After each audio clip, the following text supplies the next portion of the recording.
This episode with Charmaine did not go in the direction that I thought it would, which was honestly the greatest gift. And I really have to give it to Charmaine and just want to echo the thank you at the end in saying that she was so brave in being willing to really let me take the reins and try something totally new on this podcast that I've never done before and treat it a little bit more like a coaching session.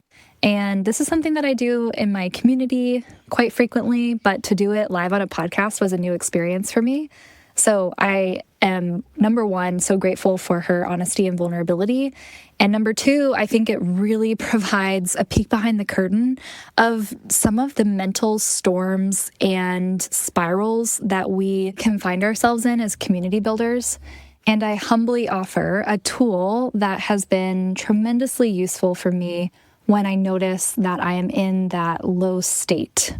So my invitation to you, dear listener, is to, rather than observe this as someone whose experience is on display, put yourself in Charmaine's shoes. Ask these questions for yourself. Pause and listen to the answers that come up, because when you do that, you're going to be so much more equipped to make this journey as a community builder and become the person you were meant to be along the way. Welcome to Dear Bri, an advice column for community conundrums, fiascos, and drama. This season of Dear Bri is sponsored by our friends over at Heartbeat. Heartbeat is an all-in-one community platform, and it's the one I chose to host my own community. Your members can finally have events, conversation, content, and even courses in one distraction-free, intimate, customized home. I chose Heartbeat for 3 reasons. First, Heartbeat is unparalleled in their events management features. Events are a core part of my community architecture, and their features make my life so much easier. Second is segmentation. It's super easy to break my community into smaller, more niche subgroups and create a more customized experience for that group in Heartbeat. And finally, their courses. Being able to host my educational materials and learning journey in a community-first platform makes my community that much more valuable and retention that much stickier. I'm an affiliate with Heartbeat, which means when you sign up through my link in the show notes, I get paid a small amount at no extra charge to you.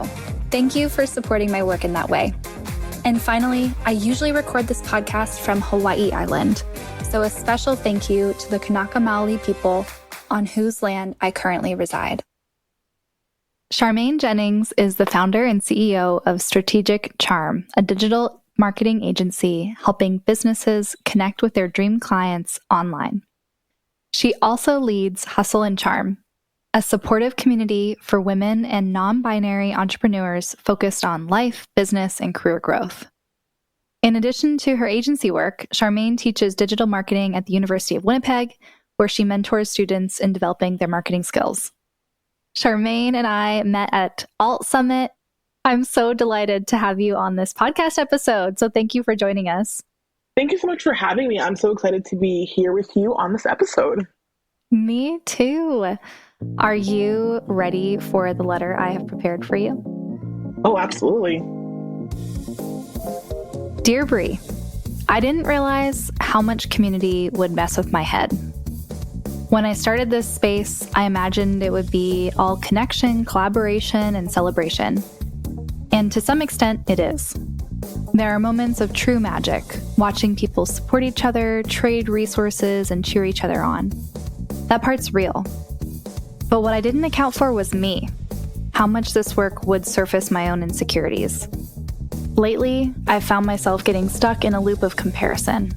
I see other members in my community doing amazing things, launching programs, gaining visibility, getting praise, and instead of feeling proud or inspired, I just feel behind, or worse, resentful, like I'm somehow failing the very space I created. And that's just the people inside of my community. You can imagine the field day my insecurities have when it comes to comparing my community to other communities that I think are more successful or vibrant than mine. And I hate that. I don't want to be that person. This isn't a competition. I know that in theory, but in practice, my nervous system hasn't caught up. I want to shift this dynamic. I want to be proud of my members and even cheering on friends with communities without turning it inward into shame. I want to feel like I belong here with them, not perched anxiously above or crumbling silently below. So my question is, how do I navigate the mental load of comparison and competition within community? How do I stay grounded in my own value while celebrating the growth of others? With a messy heart, signed, the jealous host. Is there any part of you that resonates with this letter? Literally every part of me resonates with that letter, honestly. I feel like there's two parts to that letter. The first part is feeling behind the growth of her community members. And the second part is feeling behind compared to other community leaders and communities that exist now.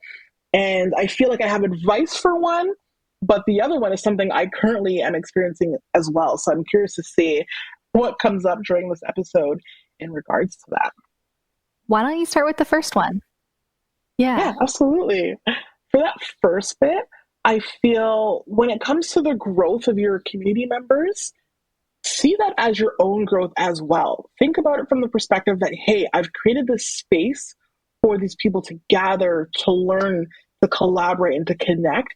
And as a direct result of something I am doing, they are now growing in life and in business. And it's showing you as the community leader that what you're doing is working, that it has value, and that you're on the right path. So instead of looking at your community members' growth as, hey, how come they're excelling and I'm not catching up quite as quickly, or how come they're doing things that I'm not doing yet, think about how you've directly impacted what's happening. Sit back and be like, wow, something I'm providing is giving people the tools, the knowledge, and the confidence to get to the next level, which in turn is helping you get to your next level as well. Your next level might not look the same as theirs, but it's happening and you're making more progress than you think. That's a really good reframe. Yeah, I feel this in my community. And I think when I'm in a really low state, it's easy to start blaming yourself or to feel guilty or shameful for not reaching the growth or progress or success that other people have. I lead a community of people building communities. And there are people who are building their communities faster than mine, which on the one hand could be really threatening to my ego. And on the other hand is good. Amazing. By nature of them winning, I'm winning.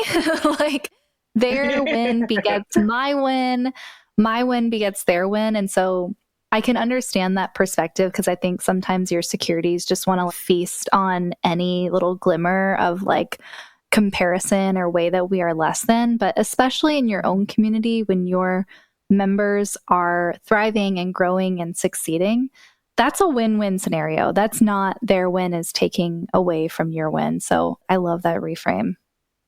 Absolutely. Well, I also feel that like sometimes when we hear the word leader, we think that means we have to be at the top of everything.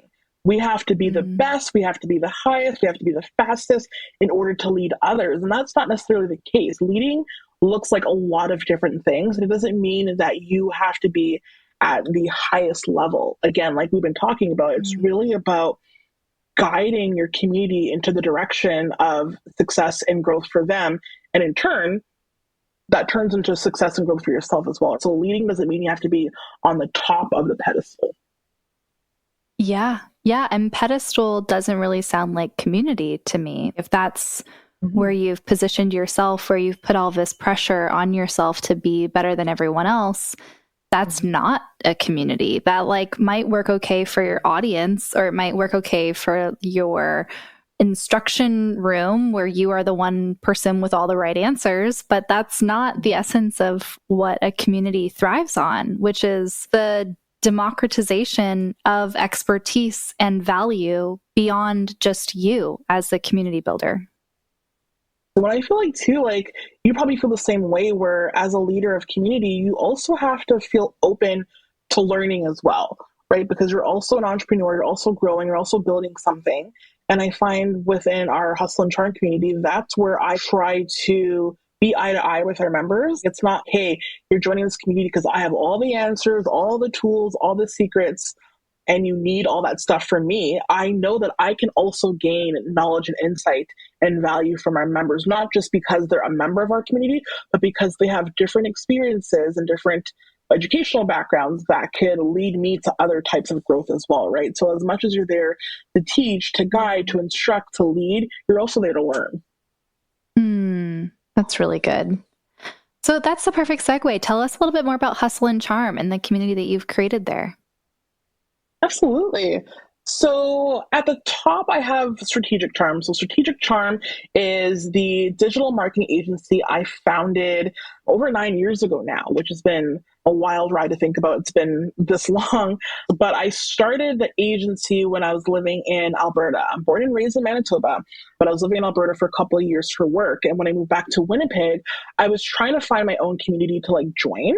And I couldn't find the right fit. Everything felt a bit too stuffy and not what I was looking for. So a year into the agency, I launched Hustle and Charm because I figured, hey, if I'm looking for a very specific type of community that I don't feel exists here, I'm sure other people are also looking for that. So why not build something that I feel is missing here and see if it draws in other entrepreneurs trying to get further in life and business. So we are a membership-based community that's been around for over 8 years now. We are for women and non-binary entrepreneurs who are looking for support and guidance and really just genuine connection. We are very much in person. So we do a lot of different events throughout the year that, again, foster that connection, instill different knowledge and mindset in our community members, and that provides resources for all of those involved. Amazing. Why can't it also be online so that if we're not in Alberta, no, I'm just kidding. You know what? And that sounds amazing. So much. I've gotten that question so much. Have you? I have. I really have. A lot of people ask about, are there more online events, online resources? Can people join from anywhere? And I feel, for me personally, I thrive in person. In person is where I feel I can connect with people the most. I learn better in person. So if I'm personally not excited to be really immersed in an online space, I don't know how I can get other people to be excited to be there. Yeah. Yes. That's really important. I understand the need. You're just teasing it and you're sorry. That's really important to know and to be aware of, and to have the solidness and boundaries to say, that's not my zone of genius. This is what I love, and to stay committed to that. So I respect it and will keep badgering you. Maybe if we get enough people. Just kidding. I appreciate it. You never know. Yeah. So going back to community, competition, comparison spiral, I know for myself when I'm in my own, I call it my comparison spiral, tornado, category 5 hurricane, whatever you want to call it.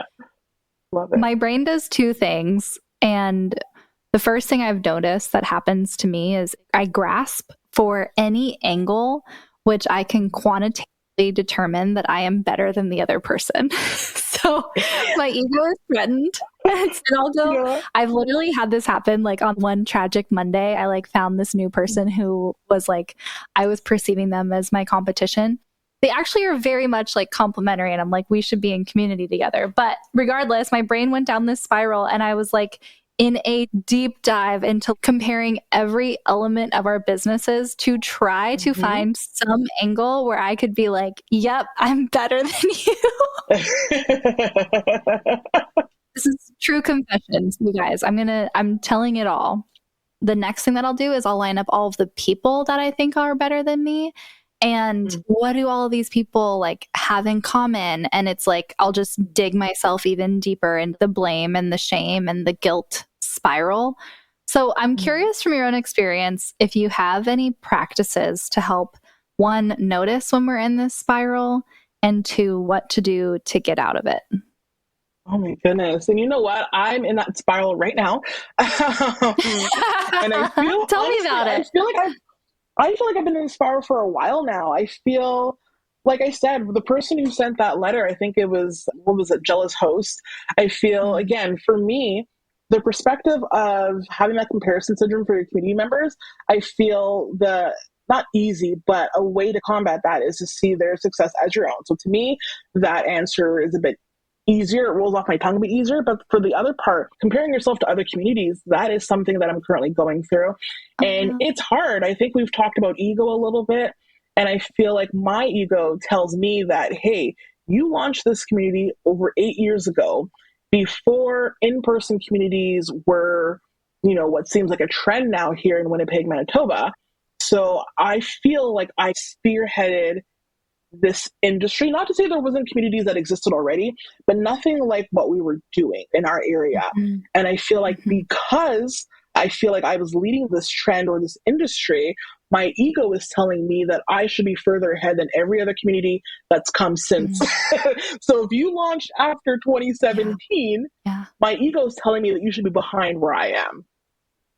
That's the tough pill that I'm still trying to swallow or spit up. I don't know what I'm trying to do with that pill, but something. It's a tricky spot to be in. I feel one thing that's helping me right now is when it comes to social media, there's a lot of communities that I follow, like locally, internationally, etc. I'm not worried about international ones. I'm not worried about communities in other parts of Canada. It's really just Winnipeg specifically. But I feel like while I'm in this comparison spiral, what's helping me is to mute those accounts, right? I feel like I'm not in a position where I can see all their new members or all their well-attended events or all these things that they're doing that I feel I'm not doing as well or that I feel behind on. I'm like, you know what? If I don't have the mental capacity to see that right now, I don't have to. I can mute it for now while I kind of work on myself, work on my own community. So every time I'm scrolling on social media, I'm not feeling, I'm behind. I'm doing terrible. I started this industry here and now I'm the one in last place. And even though those are things I'm thinking, it doesn't mean it's actually true, but that's just how I feel. One thing that's helping me is muting all the noise on social media where I can to maintain some of my sanity. Yeah. Okay. So if you were to distill down that thing that you noticed it, you said it's not even necessarily true, but if you were to distill it down to one sentence or one line, like the belief that this comparison creates that your mind is attached itself to, what's like the one line or the one sentence, like the belief that you have? Ooh. Oh my goodness, there are so many. Let me think of one that really stands out for me. I feel like a belief that a supposed belief that I'm struggling with is I feel I do not have the tools, the discipline, the resources, or the commitment to be where we should be 8 years into this community. That would be the one sentence that is a supposed belief that's floating through my head. I don't have the tools, the discipline, the consistency, or the resources to be where we should be 8 years in. This podcast is sponsored by Ember Consulting, where I'm the founder and head community creator. At Ember, we help people who are familiar with running their business on content, coaching, or consulting become community powered. As you hear in this podcast, creating a community is really tough and managing it can be even harder. So don't do it alone. Whether you're looking to launch a new community or pivot your strategy, our one-on-one consulting helps you skip the learning curve and do it right the first time. And when you're ready to belong to a space just for community creators learning, testing, and growing their communities together, check out the Ember community. Now, back to the episode. Okay, so the one-liner I heard, just to distill it down a little bit more, is we should be farther along than we are. Yeah, for sure. Okay, that's a great one. Okay, I'm going to do something weird that we don't normally do in these episodes. I'd love to turn this into a little bit of like active coaching. And there's a tool that I recently came across that I think will really help. And I'd love to explore it with you if you're open to it. Yeah, I'm down. Okay. Have you ever heard of Byron Katie? I don't think so. Okay. I hadn't either. She's this amazing facilitator, writer, author. She has this really simple process of inquiring the thoughts that we're having and using curiosity to understand how our thoughts are impacting our lives. So it's really simple, but it always starts with the one-liner. So we should be farther along than we are. Is this thought true? Yes.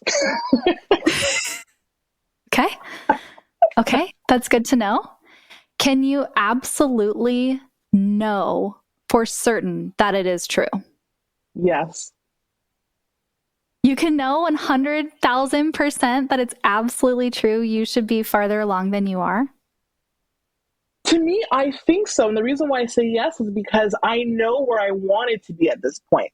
And because we're not there, to me, it's black and white. Nope, this is where I wanted to be. We're not there yet. So for me, in this moment right now, it's an easy yes. Okay. Okay. So we should be farther along than we are. It's absolutely true, but it's not reality currently. Okay, so this is where my stubbornness comes into play, because to me, I feel, to me, it is my reality. Like, to me, that's my reality right now in terms of what's going on in my brain. Or sorry, that you should be farther along than you are, but the reality is that you're not farther along than you are. Yes, exactly. Yeah. Okay. Yeah. Okay, let's just keep moving forward with that. So what happens to your body when you believe the thought we should be farther along than we are? Like, where do you feel that in your body? Probably in my head. I feel once that train of thought starts, I start thinking about all the things that I feel we should have been doing by now. So it just fills my brain, and then it gives me that feeling of having a headache, and like I have to like pause to to allow my brain to think about other things for a minute. Okay. So in your head, how do you treat yourself when you believe the thought we should be farther along than we are? How do you treat yourself when you believe that thought is true? How do I treat myself? Honestly, I don't know. I guess it depends on the day. I think some days when that thought creeps into my head that I feel like we should be further along, I think about all the things we have done so far, and that it's a lot that we have accomplished, and that can make me feel better in the moment. And then other times I feel like, okay, well, maybe what I'm doing has run its course. And 8 years is a long time for any business, let alone any in-person membership-based community. And maybe that's the end of the chapter. So it's either one, you know what, we've actually done a lot more that I'm giving myself credit for, or I think that, you know what, maybe this chapter has come to an end. Okay. Yeah. So what I heard in that is like some doubt.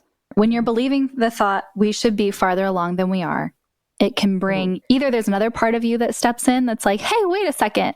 And even though you said it's absolutely true, you just told me that there's a part of you that's like, that's not true. We are doing great. Like, look at all that we have done. I think my thought is like, it's true, but we've still done a lot. Okay. You know what I mean? Like, yep, that's fair. Yes. Yeah. That's fair. We'll let the brain have that. Okay. It's true. Okay. So I hear doubt. I hear some curiosity. What are other like emotions that you feel when you believe the thought we should be farther along than we are? I don't know if imposter syndrome is considered an emotion, but that would be one for sure. Because I think with that, if I think about how I feel like we're not where we should be, then I feel like, well, was I even the right person to do this? Was I qualified? Am I qualified? I think those thoughts start to creep behind as well. Yeah, that's really good. Yeah. Thank you. Thanks for being honest on that. That's really good. Absolutely. So this next question, the thought we should be farther along than we are, that thought doesn't exist. It's wiped from your brain. It's wiped from the earth. That thought no longer exists. How does your body feel without the thought we should be farther along than we are? It makes my brain feel empty because I think that thought takes up a lot of space in there. So without it, there's a lack of direction, I feel. I don't feel it anywhere else in my body, I don't think. But I guess just like an emptiness in my brain where that huge thought was. Yeah. I also use the word emptiness, but I heard there's a lot of space. Yeah. Yeah. Inside. That's fair. Yeah. When the thought we should be farther along than we are doesn't exist, how do you treat yourself? And you can think about if you were going into your community, put yourself in the shoes of the last time you had the thought we should be farther along. Imagine going into like your next community function and that thought doesn't exist. How do you treat yourself? No, I probably give myself more gratitude for what I am doing or how I am showing up. So definitely treating myself with a bit more kindness without having that thought. And then going back to what I said before, again, giving myself the space and the freedom to potentially explore something new without the idea hanging over my head that we're not further along, if that makes sense. Yeah. So kind of like some like, oh, I can just like explore a new fun idea because it's new and fun, not because we're not farther along than we are. Exactly. I can do something just for the sake of doing it because I feel there's value in it, as opposed to thinking, oh, this is the thing that's going to save us or scoot us further along. Yeah. Yeah. That makes so much sense. So without this thought existing, we should be farther along than we are. What are some of the like emotions that come up? What are some of the things that you feel without that thought existing? I feel like I would feel hopeful. I would feel more pride with what we're currently doing, what we have done, excited about the potential of what we can do. Again, for the sake of doing as opposed to the sake of trying to save or trying to catapult us further. Those are the key things for sure. That's really good.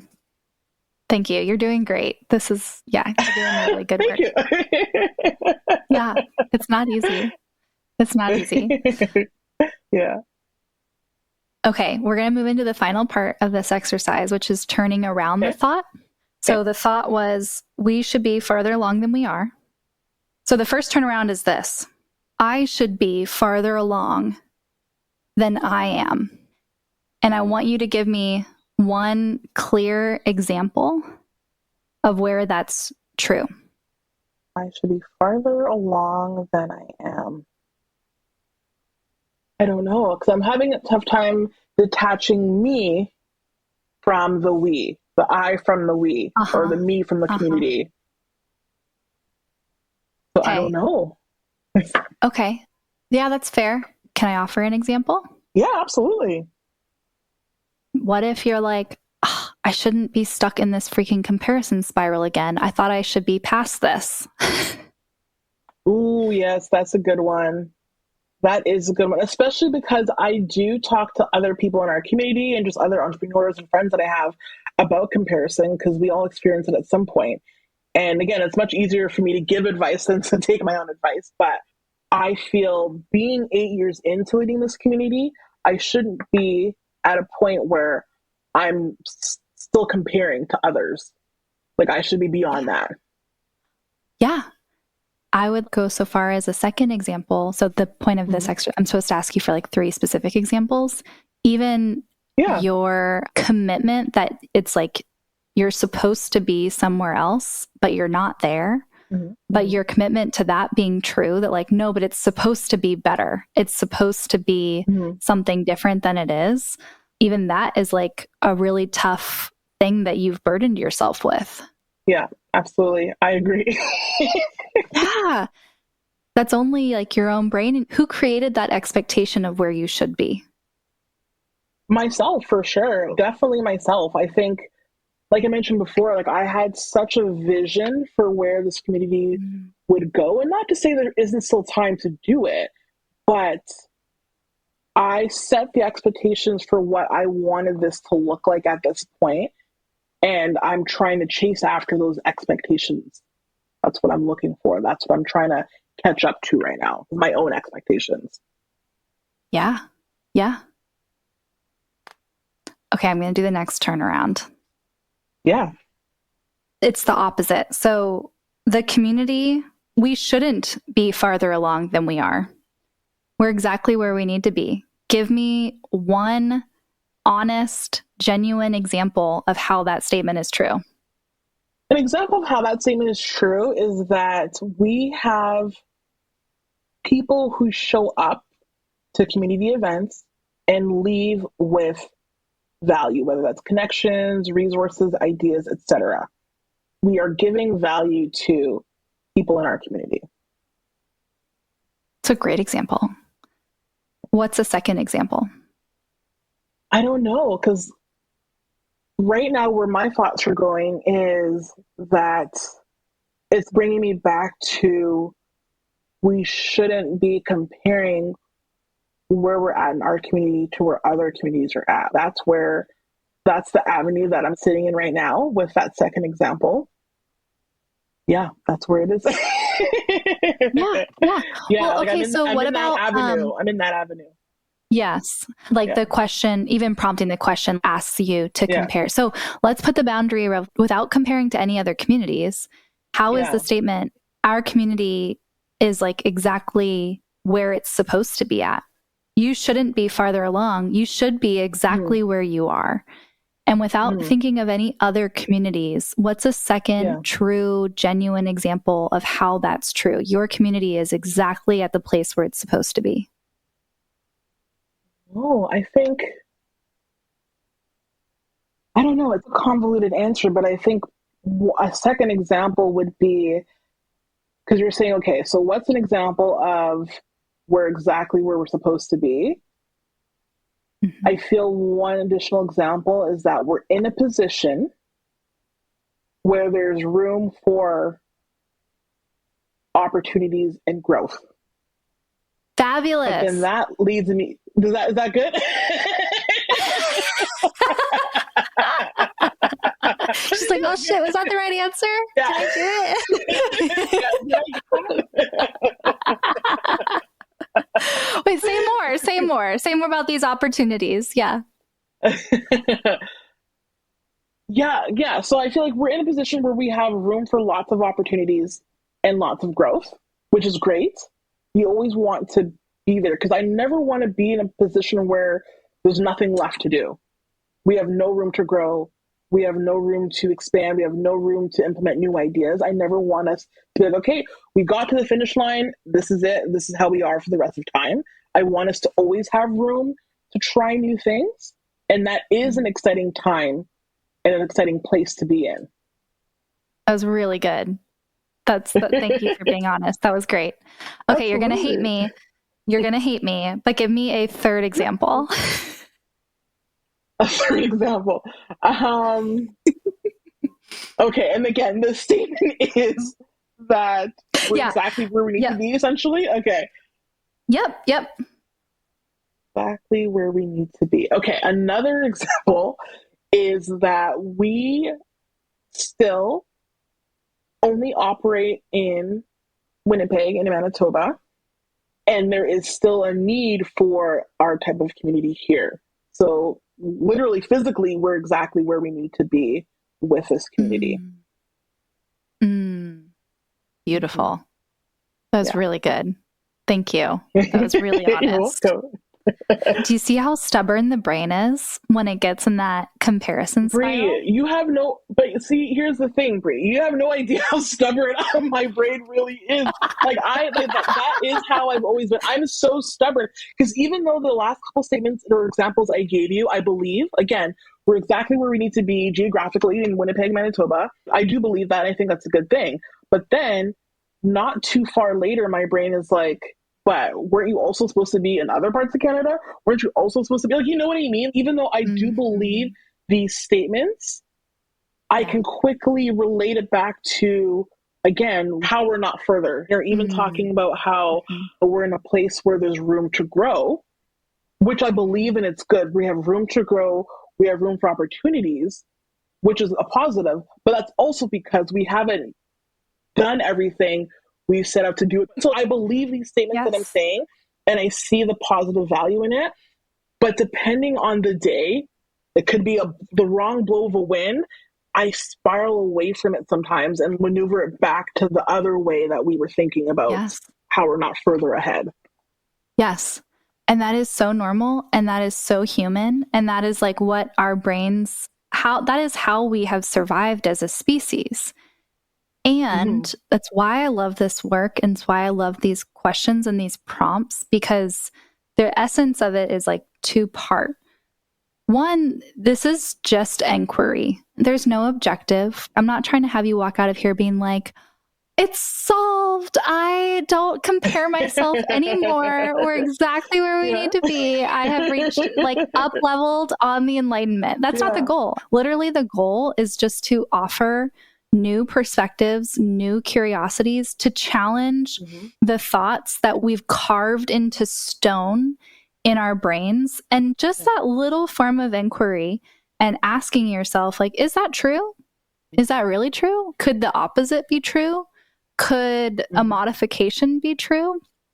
Just through inquiry, that's actually you teaching your brain to rewire itself. And it doesn't mean you have to, like, believe something completely new, but it just means that you're catching yourself so that when you have those thoughts in the future, you're a little bit more quick to ask, okay, I'm in the comparison spiral. This person is better than I am. Is that true? Could the opposite be true? I've found inquiry expands us. It opens up. That's why I loved how you said, and this was actually really insightful. You were like, without that thought, I don't even know what's in my brain. You were like, exactly. Without that thought, you were like, and that's so common when we get these, like, really stubborn thoughts. People will say, and I've said myself, like, without that thought, I don't even know who I am. That thought is tied to my identity, or I'll have parts of me that are completely enmeshed with that thought, and removing that thought is like a threat to their existence. So it's deep stuff. Also, the point of the inquiry is to also notice, and this is the piece that I love, how much differently I would move through the world if I wasn't attached to that thought. What does it look like? And I completely resonate with the stubbornness piece, Charmaine. I can't even tell you, because I'll do this with my partner. You're not always in the time and place to do this type of inquiry. Like, when I've been, like, recently triggered, I really have to, like, make sure that I, like, calm down and give a couple days before I do inquiry, because it's not when I'm, like, really heated. It's like I'll use inquiry as, like, my dissertation and use it as the way to prove once and for all that I'm right. Exactly. And it backfires. It backfires when that happens. So anyways, thank you so much for being willing to just honestly sit with me in that, because I think that was, like, such a beautiful image of what we all go through and how stubborn our minds can be in that comparison spiral. And, like, we use so much of our energy just to validate our own beliefs rather than like the willingness to see them from a different perspective. Absolutely. Absolutely. I'm curious if you're feeling anything inside of you right now in light of that. Good question. Just so many things. I feel for me, and maybe for other community leaders as well, that comparison syndrome, a lot of it, like you've been saying, comes from within. Like, these are things that we've made such a huge part of our thoughts, our brains, our actions, coming from this comparison spiral. But then again, going back to my stubbornness, even though I know these things are things that sometimes in my mind, I know I'm either blowing it out of proportion, or not to say that's not valid, but I know that these thoughts of I'm not where I need to be isn't my identity, and not an identity that I want to attach to myself. But then I think about, I'm very much an observer, and I really observe people's actions, and I really take in other people's words, right? So the other part of the comparison is seeing what other people are doing, not other community leaders, but other entrepreneurs, other community members, seeing, like, the actions they're taking. Where are they spending their time? Who are they connecting with? Who are they seeing value from? When members come to our events or are with us, what are they saying? How are they reacting? How are they valuing the spaces that we create, right? So I feel like that comparison syndrome, at least from my standpoint, is that two-parter. A lot of it is internal and coming just from my own brain and me thinking that I personally need to be more ahead, or my community needs to be more ahead. But also then I factor in, okay, well, here's how other people are acting in response to what I'm doing and what other communities are doing. And that plays a role in how I continue to compare, or how I pull back that comparison a little bit. Makes sense. It does make sense.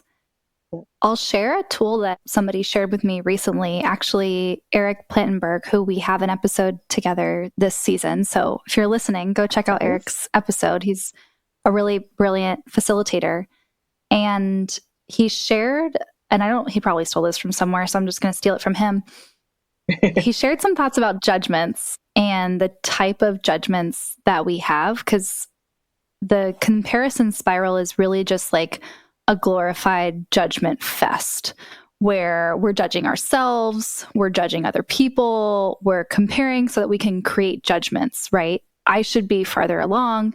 This person had it super easy. This person like worked really hard. And the judgments can be anything. He said that judgments come down to 3 different types of work that we can do. A judgment that you have can reveal something about a boundary that you don't have that you need. It can reveal something about your own shadow work. So your own work that you need to do, your own insecurities, your own thoughts, your own imposter syndrome. We did a little bit of that. That's like what we were doing. And the third one is this judgment can be a result of inherited bias. And for me, I've noticed as I've started to really observe my judgments, because I get judgmental about my judgments. I'm like, oh God, I'm being so judgmental.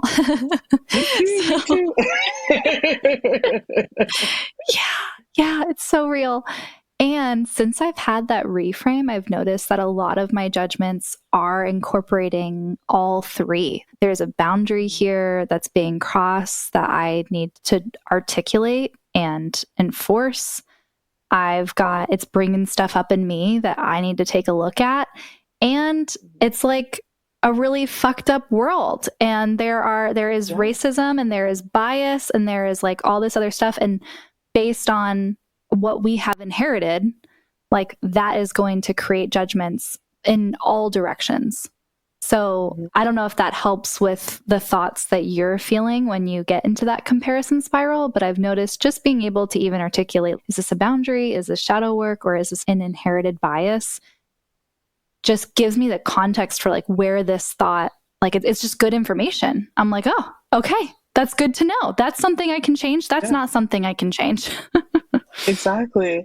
And I love that because you mentioned that earlier, like when you were giving advice to the writer where it was lining up all the different like communities and like comparing like what they have versus what we don't have, et cetera. And I feel like that is like those 3 things you mentioned, I think, you know, without even knowing it, those are some of the things that I think about is, okay, well, what are my boundaries here?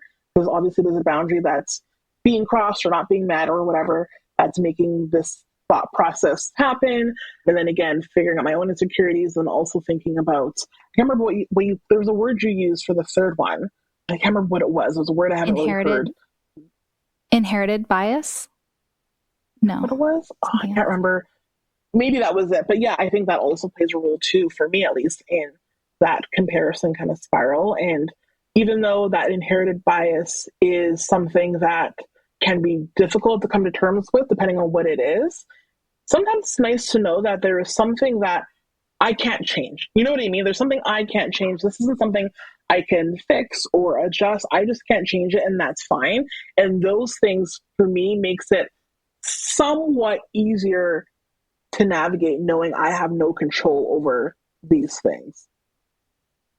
Yeah, it clarifies where to focus your energy. Totally. Exactly. It clarifies where to focus your energy. And yeah, I feel it for myself as a woman when I get railing on the patriarchy. I think it can send me in the inherited bias judgments can send me in a couple different directions. So when I'm like on my kick about the patriarchy, it can like really send me into all of these judgments about ranging from like I'm a victim to fuck that guy to a whole spectrum, which I think is, again, it's good information. We're learning more about our brains and how we see the world. And I think what's so dangerous is just to go through the world completely oblivious to how you are interpreting it.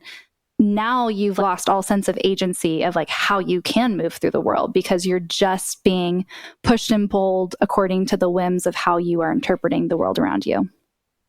Yeah, exactly. That's exactly it. And I like how you mentioned kind of like the patriarchy there, because I feel like for me, like the situation is similar. Not so much with the patriarchy because I think about it obviously and it does affect me, but everything I do is so female focused for the most part, Yeah. which I love. Yeah. But like when I'm looking at other communities that have popped up since mine, and like we talked about lining them up and comparing, okay, what are they offering? What do they have? I think one thing that comes up for me too is I'm very much aware that most of the other community leaders, at least in Winnipeg and in Manitoba, are led by white women. Like I am one of the few, not just visible minority, but one of the few Black women who are leading a diverse community. We have other Black women in Winnipeg who are leading communities that are geared towards other Black women, or that are geared more towards other groups of visible minorities or marginalized women. But there's not that many. Honestly, I can't think of one right now. There's not really other visible minority community leaders in our area who are leading a diverse group of people. So then sometimes I think, okay, well, is that a factor for why sometimes I feel we're not, again, at that place that we need to be, is because there's something within that space that I can't fully grasp or reach or change. So that thought definitely creeps in here and there. Yeah. That's a super valid. So I'm hearing even like the judgment of, well, they're taken off because of that white privilege. Nice to cash that in. I'm hearing that judgment, which is, it's a real, like racism is real and white privilege is real. And so that might be like a variable. Absolutely. And I think I hear you coming around the other side of it of, well, I'm going to keep focusing on what I can focus on because that's a judgment that I'm not going to, I'll chip away at in my own work, but something I'm trying to change for the world at this exact moment. Right, exactly. But then again, too, like for that, like sometimes too, if I ever think about, okay, well, is this something I'm ready to kind of close the doors on or things like that? That judgment that I have, again, looking at newer communities that are primarily run by white women and not many that are run by or led by like more diverse voices. And I'm like, am I going to take away the one, the one community that is, led by a Black woman, a visible minority, a more diverse voice, etc.? Am I going to take away that one that exists and close that part of the market? Or so that's something that comes into play too. I'm like, well, I can't shut down now because not that I want to. I don't want people to think that I'm trying to shut this down. But that is a thought that comes into mind sometimes. Yes, some things might be easier without this huge aspect of my business, not of my business, but the huge aspect of my mindset taking a big part of my brain space. But again, thinking about, well, I can't be the one to pull back because then there will be no one else who can fulfill or who is currently fulfilling this type of role. Charmaine, we could do so many more judgment sheets. This is so exciting. Yeah. Charmaine, thank you so much. This was honestly, this was so beautiful to just hold your honesty. And I know this probably didn't feel super comfortable or like a really weird podcast recording for you, but I really appreciate just like your honesty and willingness to sit with me in that. And I think you were remarkably vulnerable sharing all of that. So I really appreciate it and just want to honor you and say thank you. Thank you for having me and for giving me the space to share some of my thoughts and my experiences. I appreciate that. Amazing. Well, Charmaine, thank you so much for sharing your brilliance and your vulnerability on this podcast. Thank you for the work that you're doing for the community in Winnipeg. We are cheering you on and excited to see what's next for Hustle and Charm. Thank you so much. I've loved chatting with you, and I love the space you've created here. I haven't come across any other community-focused podcasts before, and I listened to a few episodes already, and you have a lot of great guests on here, a lot of great advice, and I've been learning a lot, so thank you so much for creating this space. Oh, thank you for saying that. I appreciate it. All right. See you soon. See you. Bye-bye. Thank you so much for sharing some space with me on this episode. Please like and review wherever you find your podcasts.